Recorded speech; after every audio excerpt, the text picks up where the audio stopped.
Hola chicos y chicas y chiques, ¿cómo están? Bienvenidos a este nuevo video de la materia Psicología y Cultura en la Educación. La idea hoy es seguir avanzando en este camino de incorporar o de construir o de conocer diferentes conceptos. En el caso de hoy vamos a abordar por primera vez, ya estaríamos entrando en la unidad número 2. La escuela psicológica del conductismo. Yo voy a hacer un pequeño recuento de los conceptos que veníamos viendo y las teorías que veníamos estudiando para poder llegar al conductismo y poder entender por qué surge el conductismo y por qué tiene la relevancia que tiene dentro del campo de la psicología. ¿Se acuerdan que dentro de la primera unidad el contenido que vimos principalmente es la teoría de los campos sociales de Pierre Bourdieu? ¿Sí? ¿Por qué se da ese contenido en ese momento? Es para entender cómo funciona lo social y cómo desde lo social emergen desde posiciones antagónicas ciertas lecturas sobre lo que pasa. Y estas lecturas son las que luchan por imponerse como verdaderas, ¿sí? Las que se imponen como verdaderas son las que terminan definiendo qué es lo real, qué es lo que está bien, qué es lo que está mal, qué es lo que vale la pena estudiar, qué es lo que no vale la pena estudiar. Quiero decir, todo nuestro aparato conceptual, toda nuestra observación de la realidad está cargada de teoría, y es esta teoría la que define el sentido de lo que están estudiando, ¿sí? Y no solo de lo que están estudiando, sino también de lo que se observa dentro de ese campo de estudio, ¿sí? La psicología, por ejemplo, es paradigmática en esta cuestión porque vamos a encontrar diferentes perspectivas bien delimitadas sobre muchas veces un mismo fenómeno, ¿sí? Lo que no debemos perder de vista nunca es que, sobre todo en ciencias sociales, pero también en ciencias naturales, pero sobre todo en ciencias sociales, las lecturas sobre lo real siempre implican una dimensión del poder, ¿sí? Una dimensión del poder, esto significa una dimensión relacional entre diferentes elementos que conforman el campo. Estos elementos, se acuerdan que los llamábamos agentes, que luchan a través de la acumulación de un determinado capital, que es lo que tiene valor dentro de ese campo, para imponer su propia perspectiva. Esto lo pueden ver muy bien en el video de Mentira a la Verdad, que habla sobre lo real, ¿sí? La idea es que de a poco ustedes puedan ir tomando, anudando, estableciendo como una red entre lo que se ve acá en esta materia, en lo que charlamos en las clases virtuales y también en los materiales que yo les voy pasando para poder hacer una especie de aplicación. No me gusta mucho esa palabra, pero para tratar de ejercitar esa mirada a través de un nuevo concepto, ya que los conceptos que incorporamos, si se anudan correctamente, establecen una nueva estructura para esa realidad a lo que nosotros accedemos.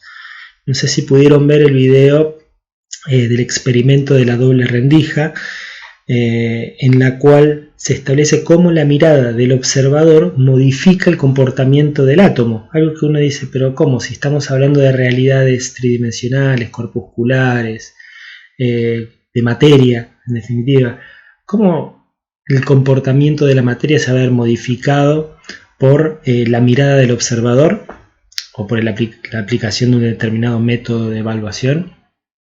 Si esto parecería que corresponde más bien al campo de la psicología, ¿no? Donde la realidad, uno piensa que hay una realidad externa, ¿no? Como si fuera algo afuera la realidad, y uno pudiera observarla a través de un determinado lente. Quiero decir, externo e interno y lente sería como un modelo que nosotros tratamos de descartar, ya que observamos la realidad desde la realidad misma, observamos lo social desde lo social mismo porque no estamos excluidos de la sociedad. Esto es imposible, ponerse por fuera como si fuera un cohete, si fuéramos un cohete eyectado del planeta Tierra y pudiéramos observar, este es el planeta Tierra. Esto en relación a la mirada es imposible, debido a que nuestra mirada está implicada, está construida sobre ciertos pilares que podríamos llamar matriz simbólica, matriz de lenguaje, orden simbólico, dado por las instituciones en las cuales estuvimos metidos, por las instituciones que nos atraviesan. A su vez, estas dependen de la sociedad y la cultura en la cual estas instituciones vienen funcionando, ¿sí? Entonces, decir que la psicología nace en un determinado momento histórico, esto implica que tenemos una determinada concepción de la psicología. Decíamos, bueno, la psicología con estas características nace en este momento histórico, ¿sí? Es eso lo que queda velado, ¿no?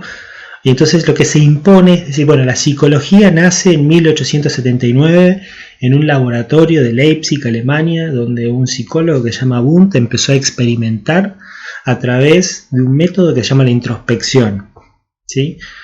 Esto es lo que queda muchas veces en los libros, como si fuera una anécdota. Sin embargo, para considerar ese hecho como el nacimiento de la psicología, implica que uno ya tiene, o el que por lo menos escribe ese texto o lo suscribe, ya tiene una concepción determinada de la psicología, que es, como veníamos diciendo, en el siglo XVIII, siglo XIX, la mirada de las ciencias naturales, de las ciencias, llamémoslas ciencias materiales, ciencias empíricas, tienen un peso preponderante. Entonces, se trata de arrastrar la forma de conocer de las ciencias sociales, entre ellas la psicología, al modelo que tienen las ciencias naturales, ¿no? Que es el modelo, creo que lo hablábamos en alguna de las clases, el modelo del experimento, ¿sí?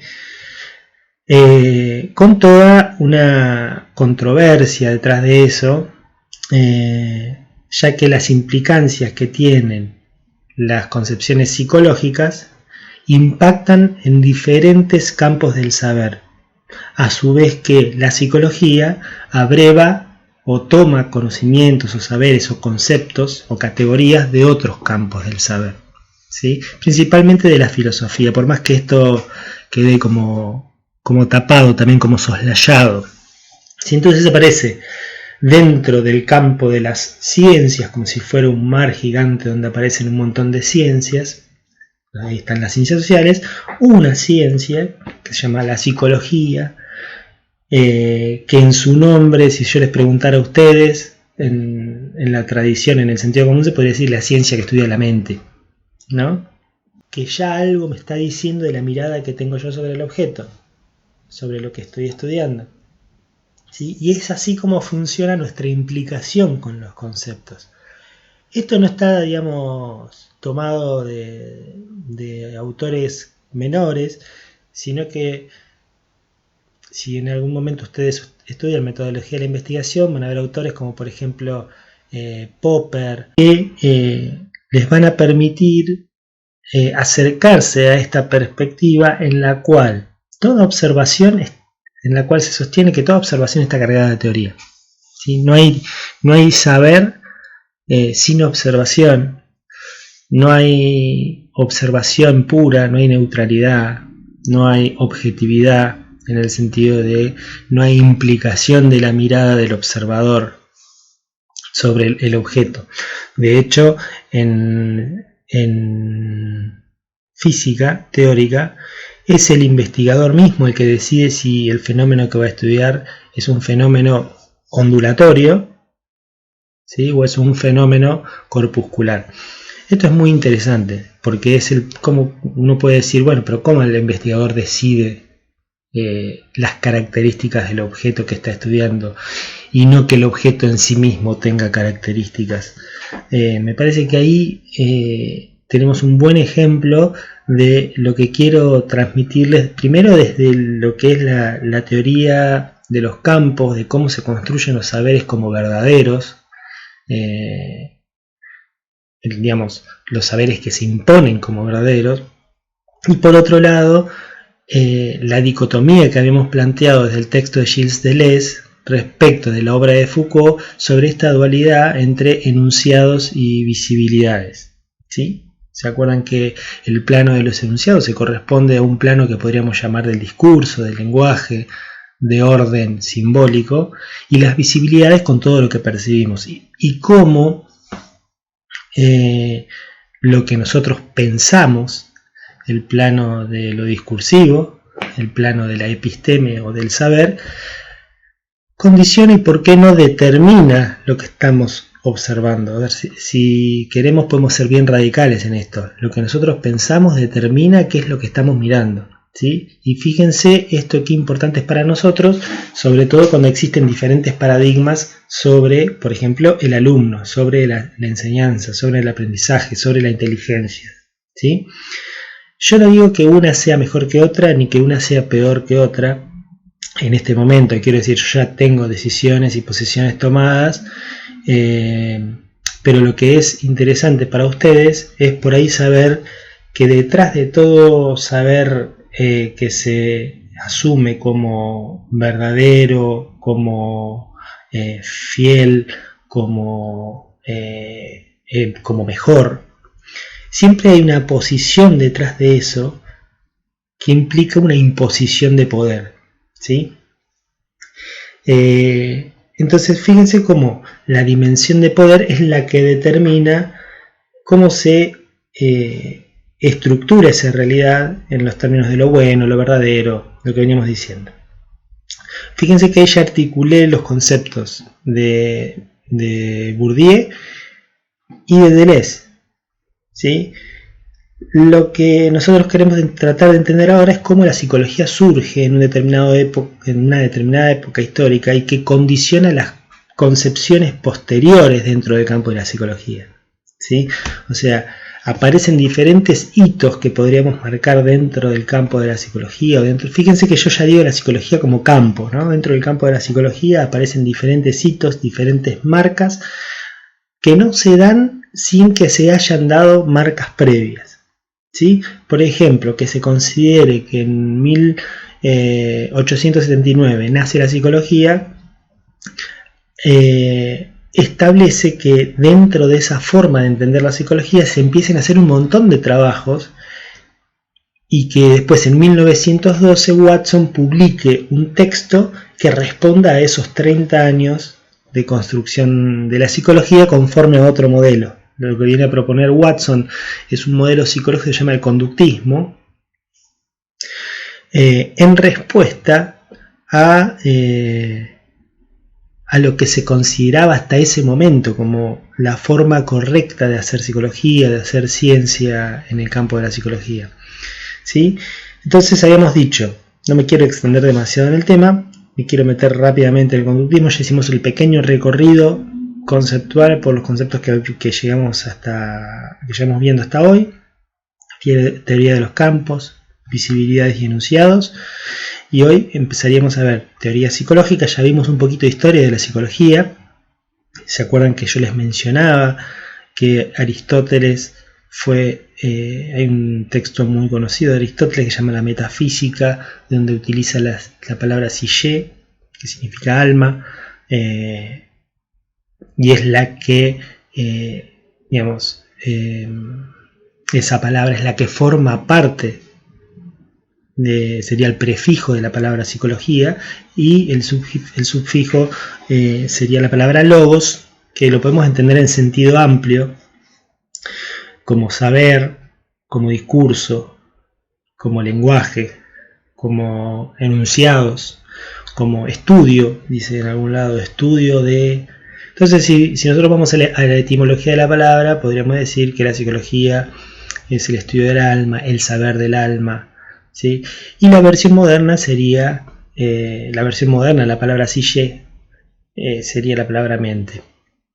Vamos a ver si las mentes existen, por lo menos vamos a plantear la pregunta y preguntarnos al menos dónde está esta mente, ¿sí? Bien, cuando hablamos de conductismo me voy a referir puntualmente a un texto de Watson que se llama El conductismo, y voy a leer un pequeño párrafo para poder analizarlo despacito y y de esta manera poder terminar con este video que va a tratar de dar por lo menos las nociones básicas de esta disciplina. ¿Sí?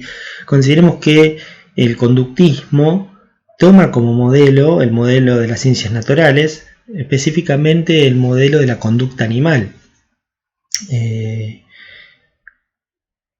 Entonces lo que va a considerar principalmente conductismo son dos cuestiones. Por un lado, se va a ocupar de conductas observables, ¿sí? De reacciones del organismo, digamos, ¿sí?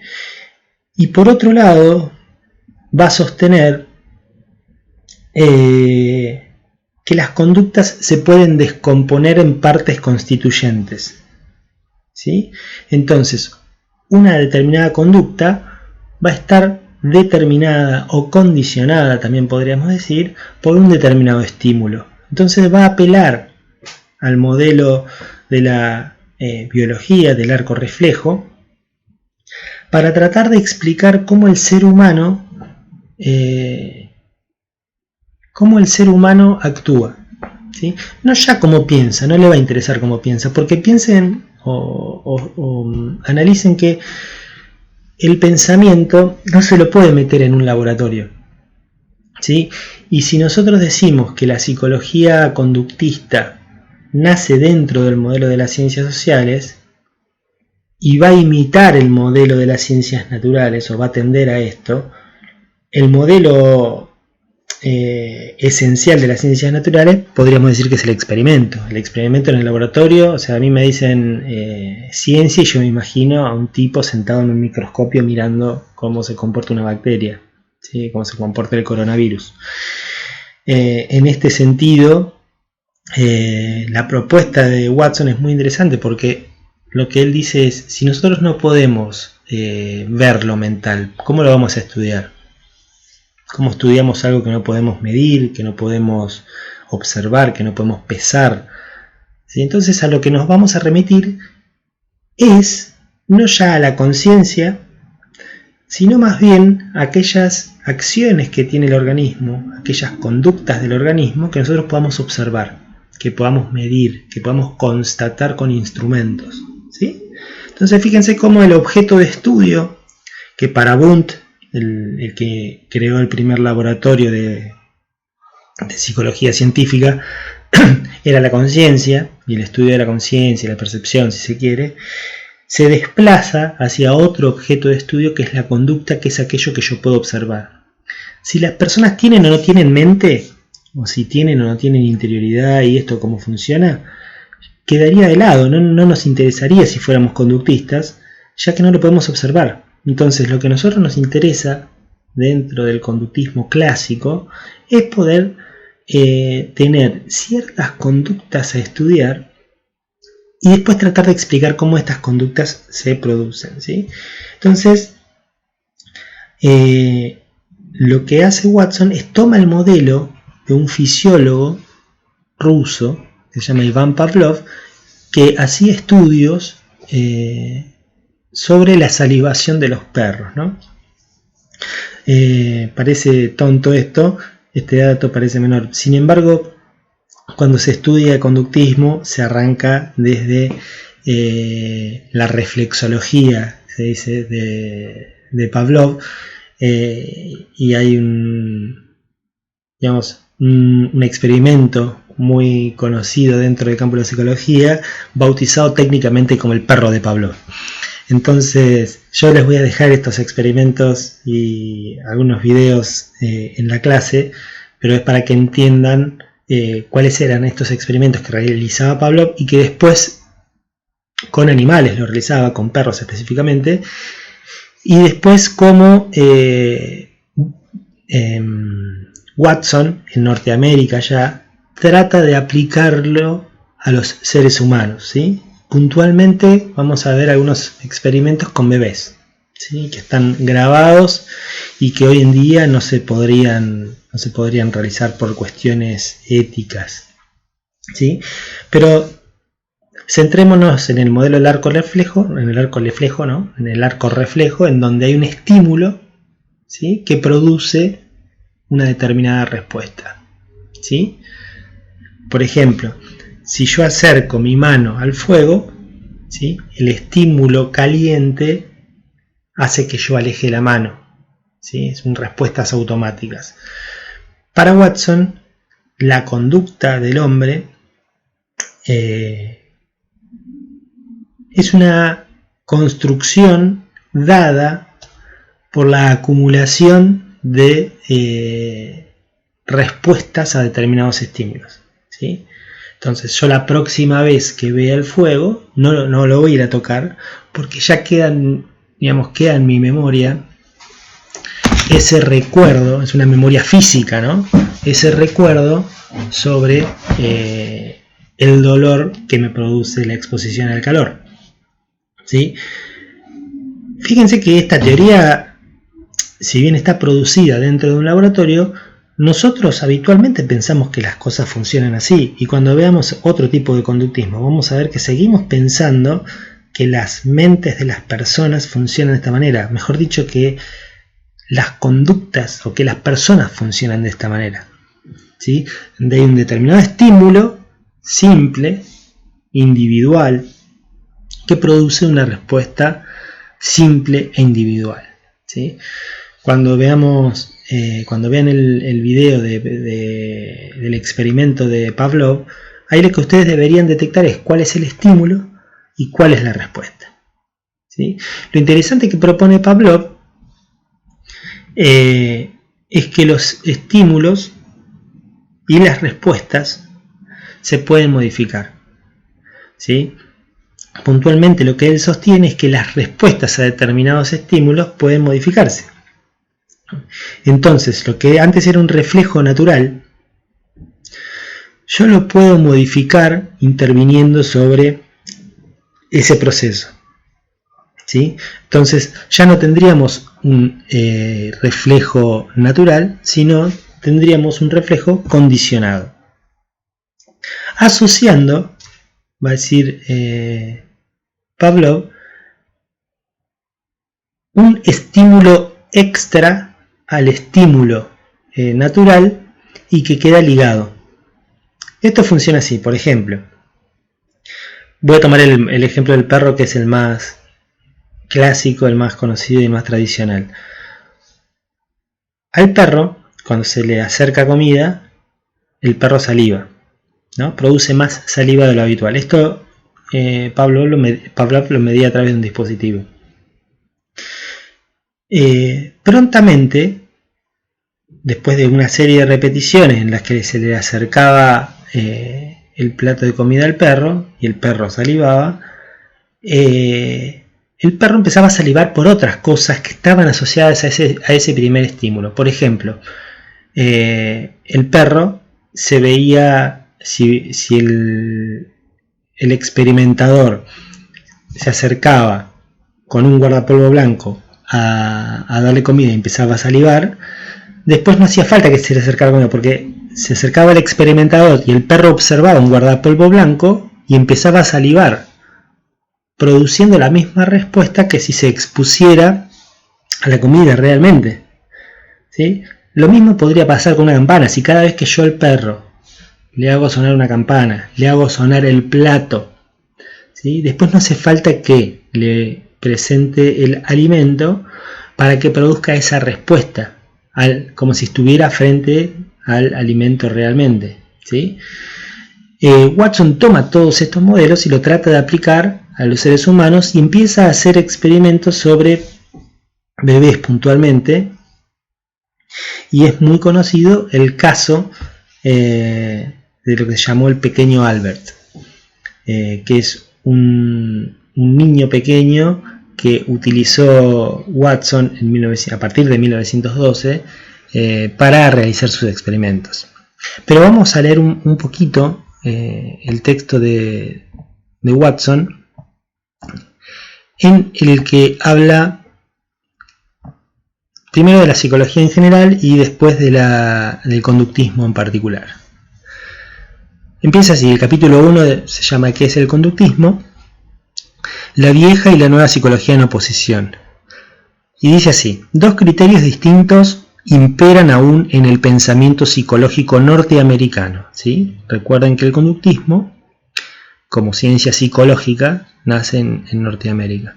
Entonces, dos criterios distintos imperan aún en el pensamiento psicológico norteamericano. La psicología introspeccionista o introspectista, ¿sí? La que hurga dentro de la conciencia de las personas, o subjetivista, la llama acá también Watson, y el conductismo o psicología objetiva, ¿sí? O sea, tenemos la psicología introspeccionista o subjetivista, ¿sí? Y la psicología objetiva o el conductismo. Hasta el advenimiento del conductismo en 1912, la psicología introspeccionista dominaba totalmente la vida psicológica de la Universidad norteamericana. ¿Sí? ¿Se entiende? Marca claramente Watson las dos tendencias que hay dentro del campo de la psicología ya a principios del siglo XX. ¿Sí? Avanzo un poquitito. ¿Qué pasó en 1912? En 1912, dice Watson, los psicólogos objetivistas, es decir, los conductistas, arribaron a la conclusión de que ya no podía satisfacerlos seguir trabajando con las fórmulas de Wundt, el creador de la psicología científica. Sentían que los 30 años estériles transcurridos desde el establecimiento de su laboratorio habían probado terminantemente que la llamada psicología introspectista de Alemania, porque Wundt tenía su laboratorio en Alemania, se fundaba sobre hipótesis falsas, que ninguna psicología que incluyese el problema religioso mente-cuerpo podía alcanzar jamás resultados verificables. Y acá tenemos una cuestión muy interesante, ¿sí? Porque fíjense que él llama el problema del dualismo mente-cuerpo, que sigue existiendo hoy en día, ¿no? Como nosotros pensamos que tenemos un cuerpo, también pensamos que tenemos una mente, o pensamos que somos una mente en un cuerpo. Quiero decir, este es un problema que Watson llama problema religioso, ¿sí? Ya que nunca va a tener resultados verificables, ¿sí? Entonces, ¿cuál es el programa del conductismo? El programa del conductismo parte de algunas preguntas. Por ejemplo, ¿por qué no hacer lo que podemos observar el verdadero campo de la psicología? ¿Sí? ¿Por qué no limitarnos a lo observable? Limitémonos a lo observable y formulemos leyes solo relativas a estas cosas. Ahora bien, ¿qué es lo que podemos observar? Podemos observar la conducta, lo que el organismo hace o dice, y apresurémonos a señalar que hablar es hacer, esto es comportarse. El hablar explícito o con otros mismos, o con nosotros mismos, pensar, representa un tipo de conducta exactamente tan objetiva como el béisbol. Es impresionante, la verdad, la potencia del pensamiento de Watson, digamos, la tenía bastante clara. Sin embargo, quiero decir que más allá de que el programa de conductismo sea interesante en las preguntas que plantea, es muy limitado porque termina refiriéndose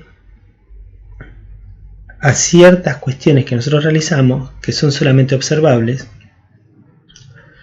y este diálogo que él plantea con uno mismo, que él llama pensar, también lo plantea como un objeto observable. Sin embargo, se sostiene en el dualismo, por más que solo se enfoque en el polo orgánico corporal. ¿Se entiende? Que pensamos, se supone que pensamos, ¿sí? Existe el pensamiento. El problema es que si nosotros nos limitamos solamente a lo físico, a lo observable, nos perdemos por ahí de cierta complejidad que tiene el comportarse del hombre, cierta locura que tiene el comportarse del hombre. Quiero decir, el modelo conductista termina siendo un modelo no equivocado, no lo podríamos llamar un modelo erróneo, sino un modelo que termina siendo limitado al intentar explicar las conductas tanto de seres humanos como de animales, ¿no? Pero principalmente de seres humanos a los que toma como objeto de estudio. ¿sí? Entonces fíjense que el conductismo plantea estas cuestiones y después con otro conductista muy famoso que nosotros vamos a conocer como Skinner, como el director de la escuela de los Simpsons, va a plantear ya no un conductismo clásico, sino un conductismo que él va a llamar operante, un conductismo que va, si bien se va a enfocar sobre la conducta, ¿sí?, lo que él va a observar es que las conductas son modificables, como también sostenía Watson, pero estas conductas son modificables en función de estímulos que responden a determinadas, él los llama refuerzos, ¿sí? Hay conductas que yo quiero que la persona realice, entonces doy un refuerzo positivo, sinónimo premio, ¿sí? Si la persona realiza una conducta que yo no quiero que la persona realice, que yo considere negativa, o que yo quiera que la persona modifique, inclusive que la persona quiera modificar, cada vez que aparece esa conducta, se aplica un refuerzo negativo, llámese castigo, ¿sí?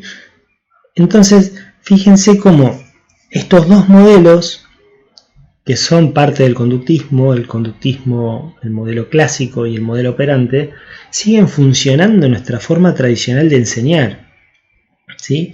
Ya que el aparato educativo está asentado con la idea de que a los que hacen las cosas bien, ¿sí?, de que ver que es bien, ¿no?, dentro de la escuela, se lo premia, y al que hace las cosas mal se lo castiga, ¿sí?, de diferentes maneras, ¿no? Y tenemos una perspectiva muy conductista en relación a esta cuestión, que tiene que ver con la medición. ¿Cómo medimos, por ejemplo, el aprendizaje, que es un proceso, si se quiere, muy complejo,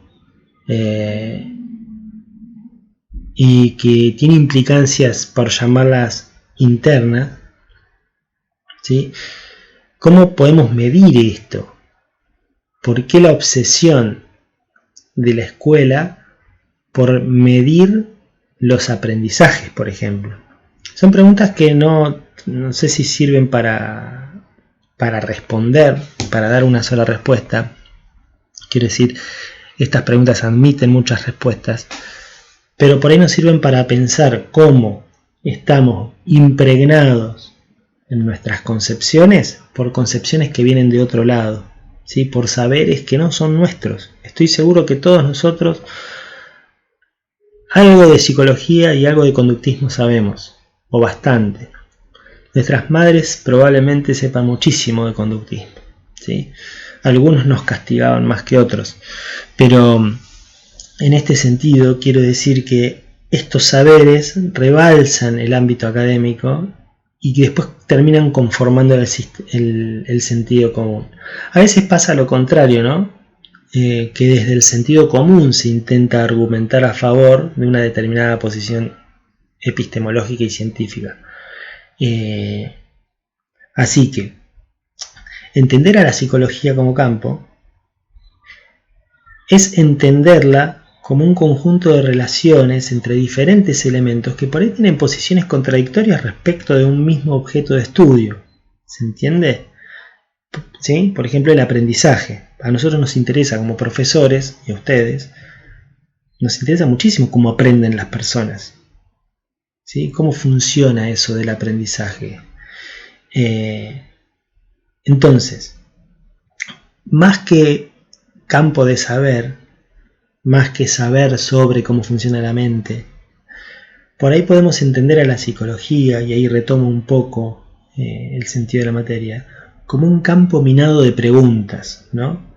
Preguntas como, por ejemplo, ¿qué es pensar? ¿Cómo se piensa? ¿Quién es el que piensa? ¿Quién es la persona que puede pensar? ¿Sí? ¿Qué es aprender? ¿Cómo se aprende? ¿Qué es la inteligencia? ¿Sí? ¿Cómo se es más o menos inteligente? ¿Puede alguien que tiene poca inteligencia después tener muchas. ¿Se puede medir todo esto? ¿Se puede medir el pensamiento, el aprendizaje, la inteligencia? ¿Sí?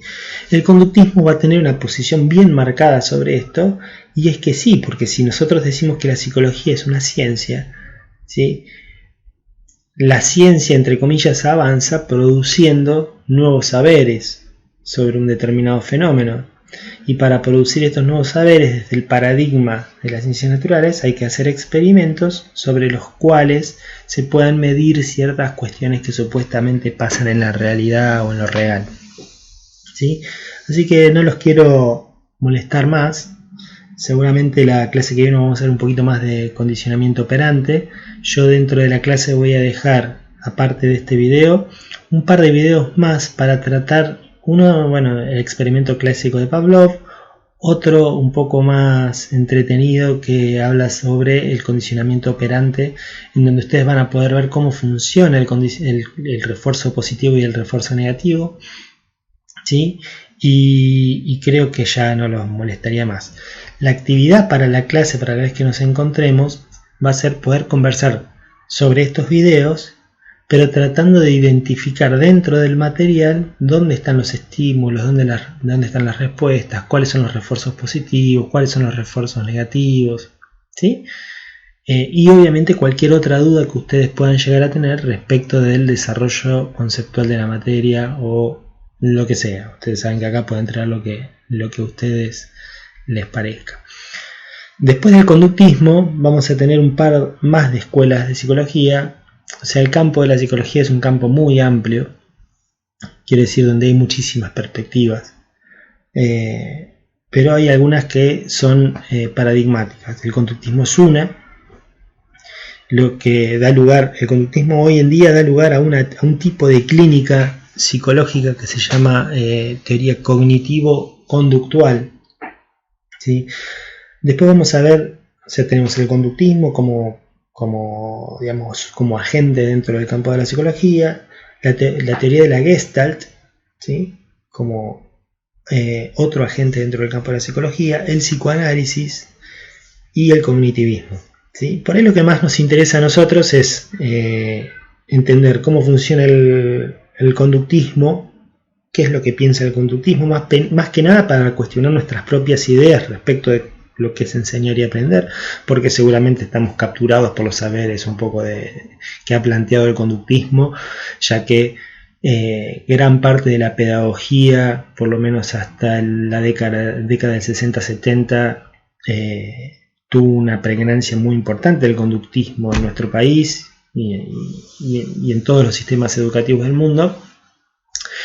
Y como hablábamos al principio de la cursada, las ideas siguen un camino que uno no sabe por dónde van, pero siguen estando y siguen funcionando. Entonces a veces uno se encuentra dando una clase operando desde ideas con las cuales uno tal vez no esté muy de acuerdo desde el punto de vista ético, lógico, desde el punto de vista de la coherencia con la propuesta, ¿no?, que uno quiere dar. Entonces nos vamos a enfocar, o yo les recomiendo que se enfoquen bastante en el conductismo,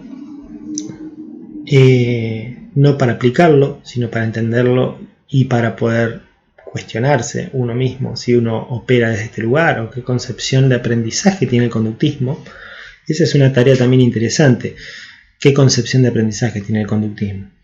La Gestalt, porque complejiza el campo de la realidad, complejiza o nos da argumentos para entender cómo la realidad es una construcción. Y como ustedes saben, hoy en día el paradigma que trata de imponerse en el campo educativo es el construccionismo.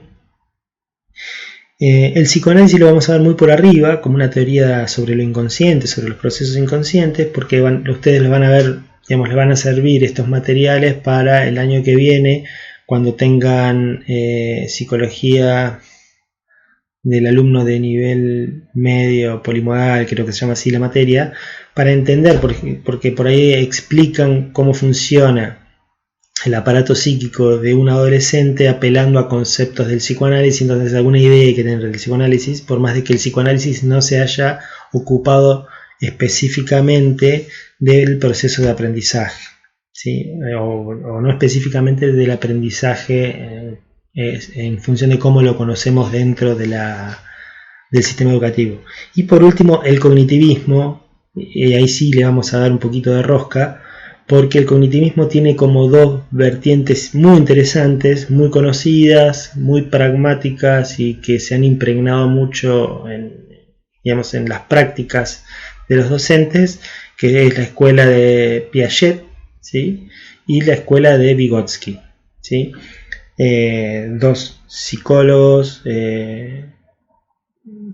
que han producido teorías muy interesantes, uno específicamente hablando del aprendizaje como fue Piaget, y después Vygotsky hablando puntualmente del aprendizaje dentro del contexto educativo. Entonces, cuando ustedes estudien Vygotsky les va a convenir abrir bien los ojos, porque ahí sí nos da un argumento fundamental para entender por qué son necesarios los docentes o por qué es necesario que alguien enseñe, ¿sí?